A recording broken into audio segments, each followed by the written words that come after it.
जिल्हा महिला व बाल विकास अधिकारी पुणेची आपल्या मंचावरती सर्वांसाठी प्रेरणादायक अशा ज्या गिर्यारोहक मॅडम बसलेल्या आहेत. मी त्यांच्या आधी थोडंसं भाषण करायला आलो कारण की मला मीटिंगसाठी जायचं आहे. आणि स्नेहल मॅडम तसेच मंचावर बसलेले सर्व सीडीपीओ, अंगणवाडी पर्यवेक्षिका, आशा कोऑर्डिनेटर आणि माझ्या समोर बसलेल्या सर्व अंगणवाडी ताई, आशा आणि त्यांचे सर्व समन्वयक आणि क्षितिजची पूर्ण टीम. तर सर्वप्रथम तर मी एक क्लॅरिफाय करतो की मी घोडकेजींना असं नव्हतं म्हटलं की माझं काय काम आहे तिथे, कारण की हा प्रोग्राम जेव्हा अरेंज करायचं ठरलं तेव्हाच मी स्नेहल मॅडमला सांगितलं होतं की आपण नक्कीच करू. कारण की जोपर्यंत स्नेहल मॅडम माझ्याकडे आल्या नव्हत्या तोपर्यंत मला माहिती नव्हतं की असा काही दिवस इंटरनॅशनली साजरा केला जातो. त्यामुळे त्या जेव्हा माझ्याकडे आलं तेव्हा मी त्यांना सांगितलं की आपण हा नक्की कार्यक्रम साजरा करूया. मी माझं काम नाही असं म्हणालो नव्हतो, मी असं बोललो की आपल्या जिल्ह्यामध्ये भरपूर महिला आहेत ज्या मोठ्या पदावरती आहेत, ज्या IAS अधिकारी आहेत, IPS अधिकारी आहेत. त्यांना जर बोलवलं तर महिलांना एकदम फ्रीली त्यांच्याशी बोलता येईल. त्यामुळे कारण की आपली सोसायटी सध्या अशी आहे की एकदम फ्रीली आपण घरी सुद्धा ह्या महिला आपल्या पतीसोबत पण एवढं क्लिअरली बोलत नसतील की त्यांना काय त्रास होतो. त्यामुळे माझा असं म्हणायचा उद्देश होता की आपण पुरुषांनी या कार्यक्रमामध्ये गाजावाजा न करता महिलांना त्यांच्यासोबत हितगुज करण्याची जर संधी दिली तर त्यांना जास्त फ्रीली बोलता आलं असतं, असं मला सांगण्याचा उद्देश होता. तर सर्वप्रथम मी सर्वांचे ह्या कार्यक्रमामध्ये स्वागत करतो. आणि यावरच एक सांगतो की माझी आई शिक्षिका आहे, मला 3 मोठ्या बहिणी आहेत, आता माझं लग्न पण झालेलं आहे, तर माझी वाईफ आहे आणि मला 3 भाच्या आहेत. तर माझ्या घरामध्ये भरपूर मुली आहेत. त्यामुळे मला या मेन्स्ट्रुअल हायजीन जो आहे आणि मासिक पाळीचा जो विषय आहे तो मला अत्यंत मी त्यावेळेपासून बघितलेला आहे. कारण की माझी मोठी ताई जी आहे तिच्यामध्ये आणि माझ्यामध्ये जवळपास 9-10 वर्षाचा फरक आहे. तर जेव्हा मी 4थी-5वी ला होतो तर तेव्हा ती मासिक पाळीच्या वेळेमध्ये जे त्यावेळेसचं जे वातावरण होतं की त्यावेळेस तिला करायचं नाहीये किंवा लांब बसलेलं आहे, तर असं ते 2002-2001च्या गोष्टी आहेत, 2002-2001च्या. त्यावेळेस समाजामध्ये म्हणजे मी जरी शिक्षक कुटुंबातून असेल तरी सुद्धा त्यावेळी सुद्धा घरामध्ये असं होतं की ते 4-5 दिवस सिस्टरला थोडस बाजूला बसवलं जायचं आणि मग तिला कोणी टच नाही करायचा, हे नाही करायचा. पण हळूहळू आता जसं जसं शिक्षण मिळत जातं, आता माझी सिस्टर पण शिकली, तिला पण मुली झाल्या, पण आता तिची जी मुलगी झाली ती मासिक पाळीमध्ये घरामध्ये सर्व ठिकाणी व्यवस्थितपणे फिरते, त्यांना काही असं दूर बसायचं वगैरे हे नाहीये. किंवा जे आपण रूढी परंपरा असतात तर त्याला कुठेतरी आपण मात देऊन सायंटिफिक म्हणजे या पिरियड ही एकदम सायंटिफिक गोष्ट आहे आणि त्या महिलांना मिळालेलं वरदान आहे. तर त्यामध्ये आपले जे पूर्वानुपार चालत आलेलं आहे की पिरियड्स आले की कोणीतरी बाहेर दुसऱ्या ठिकाणी बसलं पाहिजे, त्यांना टच नाही केलं पाहिजे, त्यांना एकदम सेक्युर करून एका साईडलाच ठेवलं पाहिजे. तर अशी जी विचारसरणी आहे ती माझ्या घरामध्ये सुद्धा 20-25 वर्षापूर्वी होती. पण अशा गोष्टी चेंज व्हायला वेळ लागतो आणि ते चेंज अशाच कार्यक्रमामधून किंवा आपल्याला कोणीतरी सांगतं आणि ते आपण खरंच मनावरती घेतो, त्यानंतर अशा गोष्टी चेंज व्हायला सुरू झातात. आता मी प्राऊडली सांगतो की माझ्या घरामध्ये अशी काहीच गोष्ट सुरू नाही. आणि त्यामुळे आता सध्या माझ्या समोर पण ज्या अंगणवाडी सेविका आणि आशाताई बसल्या आहेत, काही 25-30 वर्षाच्या असतील, काही 45, काही 50च्या पुढे पण असतील, तर काही स्वतः मासिक पाळीमधून सुद्धा दर महिन्याला जात असतील, काही जणांची मेनोपॉज म्हणजे रजोनिवृत्ती झाली असेल. पण आपल्या घरामध्ये नक्कीच कोणीतरी आपली लहान मुलगी असेल किंवा आपल्या बहिणीची मुलगी असेल, आपल्या भावाची मुलगी असेल किंवा आपल्या मैत्रिणी असतील. तर मला तुमच्याकडनं फक्त एकच हवं की तुम्ही या बाबतीमध्ये समाजामध्ये मान उंच करून सांगितलं पाहिजे की हे आम्हाला मिळालेलं वरदान आहे आणि ह्या गोष्टीसाठी आम्ही घरामध्ये एका कोपऱ्यामध्ये बसणार नाही. तर हे तुम्हाला स्वतः सांगता आलं पाहिजे. पण तसेच या 5 दिवसामध्ये तुम्हाला तुमचं आरोग्य जपणं आणि व्यवस्थित आहार घेणं. सध्या आपलं असं आहे की सगळ्यांचं जेवण करून झालं की मग जे उरलं सुरलं आहे ते घरातल्या महिलेनं खायचं. तर ही विचारसरणी कुठेतरी बदलली पाहिजे. घरामध्ये जेव्हा नॉनव्हेज केलं जातं तेव्हा पुरुषांना चिकन मटनचे पीस दिले जातात आणि बायका फक्त रस्सा खातात. हे अशा गोष्टी चेंज झाल्या पाहिजे. प्रोटीनची गरज पुरुषांना जेवढी आहे तेवढीच किंवा त्याच्यापेक्षा जास्त गरज जी आहे ती महिलांना आहे. त्यामुळे तुम्ही स्वतः कमवत आहात तर तुम्ही घरामध्ये स्वतःच्या आरोग्यावरती आणि स्वतःला एकदम न्यूट्रिशियस म्हणजे जे चांगलं खाण्यासाठी आहे, ज्याच्यामध्ये प्रथिने, कार्बोहायड्रेट आणि फॅट्स हे व्यवस्थित प्रमाणामध्ये आहेत. आपली भारतीय संस्कृतीमध्ये पण जनरली असे फूड आयटम्स आहेत की जे बॅलन्स ठेवतात. पण आता एक सर्वे झाला होता, त्यामध्ये असं कळलं की भारत हा सगळ्यात जास्त प्रोटीन डिफिशियंट देश आहे. म्हणजे भारतामध्ये आपल्या जेवणामध्ये प्रोटीनचं प्रमाण अत्यंत कमी आहे. आपण काय खातो? भात, भाजी एवढी, त्याच्यासोबत 4 चपात्या. पण हे उलट असायला पाहिजे की भाजी जास्त आणि 1 चपाती. आपण डाळ खातो 4 वाट्या, पण त्यामुळे मग तुमचं ग्लुकोज वाढतं आणि मग पिरियड्स मध्ये पण तुमचं जे ग्लुकोज वाढतं त्यामुळे तुमचे मूड स्विंग्स होतात, हॉट फ्लॅशेस होतात. ह्या गोष्टी पण आपण कोणाशी डिस्कस नाही करत. तर आपल्याला ह्या गोष्टी फ्रीली बोलता आल्या पाहिजेत. आणि आता जरी मला माहिती नाही की आपल्यापैकी किती जण हे बोलत असू, पण आता तुम्ही कोणाची तरी आई आहात, नसाल तर त्याच्या पुढे होणार आहात, किंवा तुमच्या मुली पण सध्या आहेत. तर त्या मुलींना जर तुम्ही आतापासून जर तुम्ही अशा पद्धतीने ट्रेन केलं तर त्यांची जी येणारी पिढी आहे त्यांना अशा मार्गदर्शनाची गरज नाही लागणार, त्या दुसऱ्यांना मार्गदर्शन करू शकतात. आणि हा जो चेंज आहे तो स्वतःपासून सुरू होतो. त्यामुळं आजचा हा कार्यक्रम झाल्यानंतर फक्त वर्षभर काहीतरी कार्यक्रम सुरू असतात, आलो आपण आणि ट्रेनिंग घेऊन गेलो असं न करता आजचा हा मुद्दा जो आहे आपल्या समाजामध्ये सगळ्यात महत्वाचा मुद्दा आहे. जिल्हा परिषद मार्फत पण आपण या विभागामध्ये जितकं जास्तीत जास्त काम करता येईल तितकं करत आहोत. ज्याप्रमाणे DHOनी सांगितलं त्याप्रमाणे फक्त 5 दिवसच मेन्स्ट्रुअल हायजीन तुम्हाला ज्या पद्धतीने ठेवायचं आहे त्यापेक्षाही जास्त बाकीचा जो 1 महिना आहे तुम्हाला तो मेन्स्ट्रुअल हायजीन तुमच्यासाठी सुकर कसं, मेन्स्ट्रुअल तुमचं सायकल जे आहे ते सुकर कसं राहील यासाठी तुम्हाला जे तुमच्यावरती एफर्ट्स करायचे आहेत. की सध्या ओबेसिटी म्हणजे लठ्ठपणा वाढला की तुमचे पिरियड्स अफेक्ट होतात, तुमची साखर वाढली की तुमचे पिरियड्स अफेक्ट होतात, नंतर तुमच्या आहारामध्ये जर प्रोटीन डिफिशियन्सी झाली तर तुमचे पिरियड अफेक्ट होतात. आयडियल पिरियड काय सांगतो की 28 दिवसात तुमचं सायकल असलं पाहिजे. 28 दिवसानंतर तुम्हाला पिरियड आले पाहिजे आणि जास्तीत जास्त 5 दिवस तुमचे पिरियड आले पाहिजे. हे आहे हेल्दी बॉडी. तर हे तुम्हाला कशा पद्धतीने करता येईल? आता आपण बघू की प्रत्येकाचं इन्कम वाढलेलं आहे, प्रत्येकाकडे पैशाची कमी नाहीये, पण उत्तम आरोग्याची कमी प्रत्येकाकडे आहे. आधीच्या काळामध्ये पैशाची कमी होती पण प्रत्येकाचं आरोग्य एकदम उत्तम होतं. आता हे उलट झालेलं आहे. तर कुठेतरी आपल्याला याचं बॅलन्स साधण्यासाठी स्वतः महिलांनी स्वतःच्या आरोग्यावरती लक्ष द्यायची गरज आहे. तुम्ही स्वतः वॉकिंग करायची गरज आहे. आता आपल्याला असं वाटतं की आम्ही दिवसभर घरामध्ये काम करत असतो, फिरत असतो, हा एक भाग आहे. पण तो भाग जो आहे तुमचा एक्झर्शनचा भाग आहे. एक्झर्शन म्हणजे थकवा येण्याचा भाग आहे तो. पण एक्झरसाइज हा तुम्हाला स्ट्रॉंग बनवण्याचा भाग आहे. तर तुम्ही घरी जे काम करता आणि जे एक्झरसाइज असते ह्या दोघांना एकत्र नाही बघू शकत. तर त्यामुळे सर्व महिलांनी आपल्या स्तरावरती 15 मिनिट, 20 मिनिट, 30 मिनिट काहीतरी वॉकिंग करा, स्ट्रेचिंग करा, योगा करा.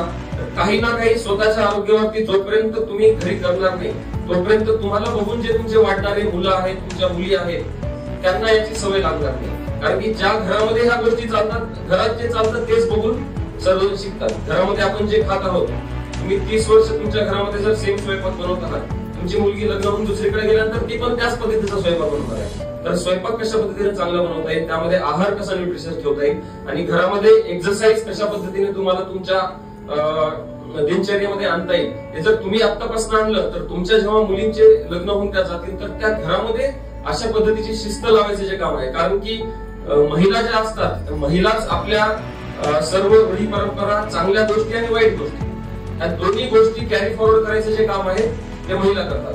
तर आता तुमच्या हातात आहे, कारण की तुमच्या स्वतःची फॅमिली आणि तुमच्याकडे गावातल्या प्रत्येक फॅमिली सोबत तुमचा संबंध येतो. अंगणवाडी सेविकेचा येतो, आशाताईचा येतो.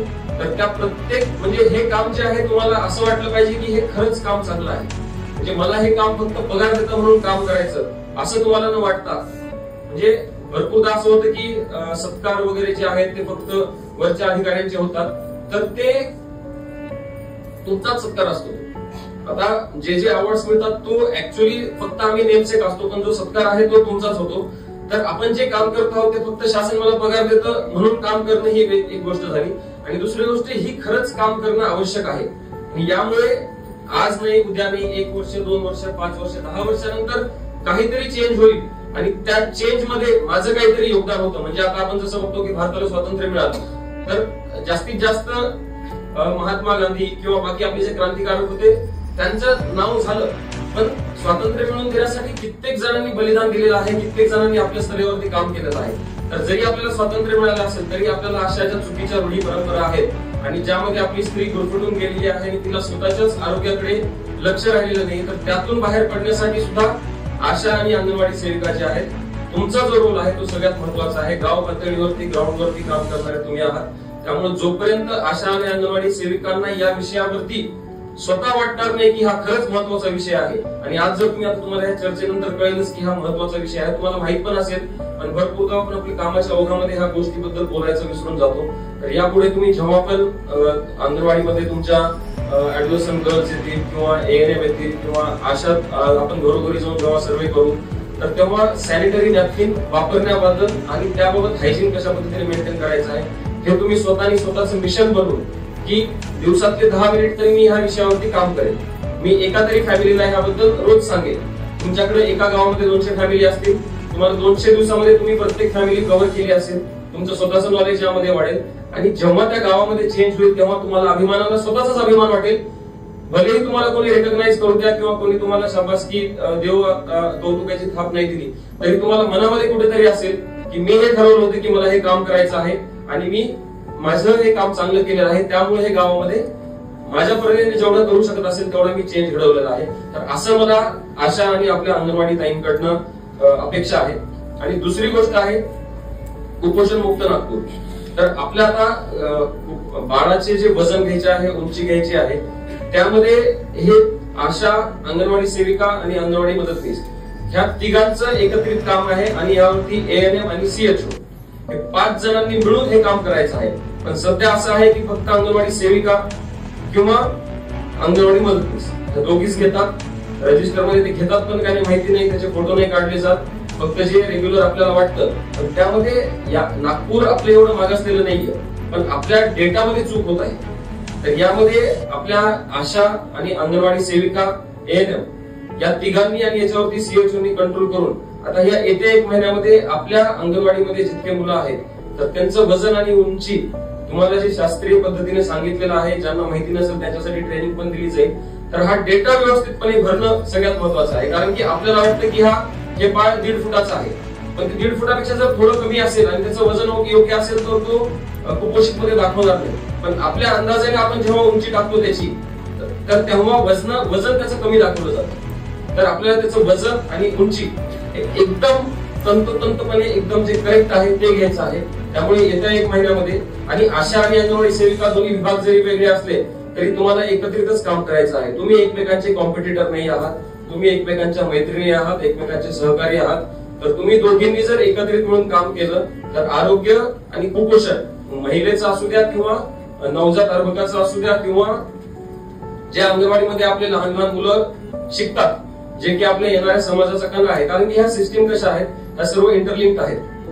10 मुलं जर कुपोषित राहिली तर त्याचा ताण जो आहे तो पहिले अंगणवाडीवरती येतो, अंगणवाडीवरती नंतर परत तो प्राथमिक आरोग्य केंद्रावरती जातो, तिथे पण जर ठीक नाही झाला तर परत आपल्याकडं SGH RS ला येतो, त्यानंतर तो GMC ला येतो. तर आपण जर हे ग्राउंड लेवलला जिथे आशा आणि अंगणवाडी सेविकेचं काम महत्वाचं आहे तिथं जर ह्या गोष्टी थांबू शकलो तर आपल्या शासनाचे पण जे एफर्ट्स आणि आपल्या सर्व टीमचे जे एफर्ट्स आहेत ते आणखीन काहीतरी चांगलं काम करण्यासाठी आपण वापरू शकतो. त्यामुळे माझी अशी सर्व आशा आणि अंगणवाडी ताईंना विनंती आहे की आता या महिन्याचे आपण जेव्हा किंवा जूनचे जेव्हा वजन घेऊ तेव्हा एक सुद्धा चूक होणार नाही एवढं आपण लक्षात घेऊया. आणि मी ऑलरेडी DHO आणि DPO ICDS यांना सांगितलेलं आहे की एका अंगणवाडीमध्ये जास्तीत जास्त आपल्याकडे 12, 15, 20, 25, 30 मुलं आहेत. तर तेवढ्या मुलांचे वजन आणि उंची घेताना फोटो काढणं काही अवघड नाहीये. तर तुम्ही हे सर्वांचे फोटो मॅन्डेटरी करा जेणेकरून हे एकदम करेक्ट डेटा घेतला जात आहे. कारण की जर कुपोषण मुक्त करायचं आहे तर खरंच किती कुपोषण आहे, ऍक्च्युअल कंडिशन काय आहे ते आपल्याला माहित होईल आणि त्यानंतरच आपण याच्यावरती काहीतरी ऍक्शन घेऊ शकतो. तर त्यामुळे मला सर्व आशा आणि अंगणवाडी सेविकांकडे या बाबतीमध्ये सहकार्य अपेक्षित आहे. आणि प्रत्येक अंगणवाडी सेविका आणि आशा यांनी स्वतःच्याच मनाशी जर संकल्प केला तर मेन्स्ट्रुअल हायजीन आणि कुपोषण या 2 गोष्टी माझ्या अंगणवाडीमध्ये जेवढे बालक आहेत मी त्यांना कुपोषित असू देणार नाही, एवढा जरी प्रत्येक अंगणवाडी ताईने जरी संकल्प केला तरी सुद्धा याच्यामध्ये आपण अर्धी लढाई जिंकून गेलो फक्त तुमच्या संकल्पामध्ये. आणि त्याच्या पुढची अर्धी लढाई आहे की आपण जे इनिशिएटिव्ह करू, तुम्हाला काही प्रतिपादक पैसे लागणार असतील 50 रुपये 100 रुपये किंवा त्यांना काही वेगळा आहार द्यायचा असेल किंवा त्यांना काही मेडिकल इश्यू मध्ये ट्रीटमेंट द्यायची असेल तर तो भाग परत आमच्याकडे आला. पण ही लढाई आता कुपोषणाची सुरू केली तर ही सुरू करण्यासाठी पहिले 50% जे आहे मला आशा आणि अंगणवाडी सेविका या दोघांचं सगळ्यात जास्त कॉन्ट्रीब्युशन लागणार आहे. तर त्यामुळं या बाबतीमध्ये मी आपलं सहकार्याची अपेक्षा करतो. आणि यानंतर जो कार्यक्रम होणार आहे त्यामध्ये तुम्ही लक्ष देऊन सर्व ट्रेनिंग व्यवस्थितपणे ऐका. तुमचे काही जरी छोटे मोठे प्रश्न असतील, किती जरी तुम्हाला वाटत असेल की हा खूपच साधा प्रश्न आहे किंवा लोक हसतील का, असा विचार न करता तुमचा प्रश्न जो आहे तो बाकी 100 जणांच्या मनामध्ये असू शकतो, पण प्रत्येक जण हाच विचार करतो की मी विचारू का नको. तर असा विचार न करता तुम्ही एकदम फ्रीली आता हे सेशन अटेंड करा. तुमचे जे काही डाऊट्स असतील, तुमचे जे काही शंका असतील, तुमचे जे काही त्रास असतील ते तुम्ही शेअर करा. आणि आजपासून जेव्हा आपण वापस जाऊ त्यानंतर रोज कमीत कमी 10 मिनिट एक कुटुंब अशा पद्धतीने अंगणवाडी सेविका आणि आशाताईंनी मासिक पाळीबाबत आणि त्याबाबत घेणारी जी काळजी आहे आणि त्यासाठी मासिक पाळी व्यवस्थित यावी, पीसीओएस पीसीओडी होऊ नये यासाठी ज्या गोष्टींची काळजी घ्यायची आहे त्यासाठी आपण आपल्या मेन्स्ट्रुअल हायजीन वॉरियर बनावं असं मला वाटतं. म्हणजे तुम्ही आपल्या योद्धा बनावं, मासिक पाळीबाबतच्या योद्धा बनून तुम्ही गावामध्ये, याच्यासाठी वेगळं तुम्हाला काही काम करायची गरज नाही. तुमचं जे काम आहे त्याच्यामध्ये फक्त एक टॉपिक ऍड करायचं आहे. तर या 2 गोष्टीवरती आपण अत्यंत चांगलं काम करू आणि येणाऱ्या 5-6 महिन्यामध्ये आपण जेव्हा कंटिन्युअसली भेटत राहू तेव्हा तुमच्यातच मला कोणीतरी येऊन सांगेल की सर माझ्या गावामध्ये सध्या 3 कुपोषित होते 3 महिन्यापूर्वी, पण आता माझ्याकडे एक पण सॅम मॅम नाहीये. अशा पद्धतीने जर तुम्ही सांगितलं तर मला नक्कीच तुमचा अभिमान वाटेल. आणि ज्या अंगणवाडी सेविका आणि आशाताई चांगलं काम करतील त्यांचं आपण नक्कीच मोठ्या सभागृहामध्ये ज्या दिवशी पालकमंत्री महोदय किंवा सीएम सर वगैरे असतील तर अशा एकदम बेस्ट काम करणाऱ्या ब्लॉकचा आणि आपण अशा अंगणवाडी सेविका आणि आशाताईंचा नक्कीच तुमच्या कामाचा आम्ही सत्कार करू.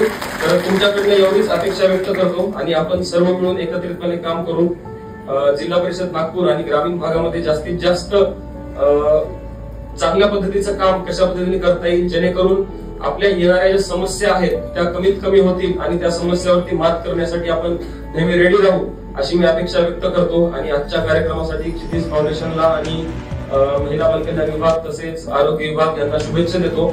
या कार्यक्रमामध्ये शिक्षण विभाग सुद्धा थोडासा सहभागी करायला हवा होता, कारण की आपल्या पिरियड्सचं जे वय आहे ते मॅक्झिमम 6वी पासून सुरू होतं. 5वी-6वी पासून मुलींना सध्या पिरियड सुरू होत आहेत. 13 सध्या आपलं वय झालेलं आहे मासिक पाळी घेण्याचं. 12 ते 13च्या दरम्यान आता मुलींना मासिक पाळी येत आहे. तर पुढच्या वेळेस जेव्हा असा कार्यक्रम करू तेव्हा शिक्षण विभाग आणि अशा काही आपल्या बीईओ असतील किंवा केंद्र प्रमुख विस्तार अधिकारी जे लेडीज आहेत किंवा काही ऍक्टिव्ह लेडीज मुख्याध्यापक आहेत किंवा ज्या शाळांमध्ये मुलींची संख्या जास्ती आहे अशा शाळांना पण जर आपण इन्व्हॉल्व्ह केलं तर हा कार्यक्रम स्वयंपूर्ण होईल. फक्त यामध्ये शिक्षण विभाग थोडा कमी आहे. पुढच्या वेळेस आपण शिक्षण विभाग इन्व्हॉल्व्ह करून हा कार्यक्रम अत्यंत चांगल्या पद्धतीने करू. आणि निश्चितपणे मासिक पाळीच्या वेळेसचं जे हायजीन आणि स्वच्छता आहे ती आपली आतापर्यंत जर चांगली असेल तर उत्तमच आणि यापुढे आणखीन चांगली राहील अशी अपेक्षा करतो. आणि आपण जिल्हा परिषद मार्फत सॅनिटरी नॅपकिन वाटप हे दरवर्षी, मागच्या वर्षी ही योजना बंद करायचा प्लॅन सुरू होता, पण मी सांगितलं की नाही, आता अजून पण अशा भरपूर महिला आहेत ज्या सॅनिटरी नॅपकिन अफोर्ड करू शकत नाहीत, घेऊ शकत नाहीत. 40-50 रुपयाला एक पॅकेट येतं. तर अशा महिलांसाठी आपण ती पण योजना कंटिन्यू ठेवलेली आहे. आणि मी तर असं म्हणेन की आपल्यासाठी 40-50 रुपये काही खूप मोठी गोष्ट नाहीये. तर तुम्हाला जर असं कोणी जाणवलं की जे सॅनिटरी नॅपकिन घेऊच शकत नाही तर तुम्ही स्वतःच्या खिशातून जरी 50 रुपये दिले तरी तुम्हाला काय म्हणतात ते सब दुआ में याद रखेंगे. एवढं सांगून मी आपले शब्द संपवतो.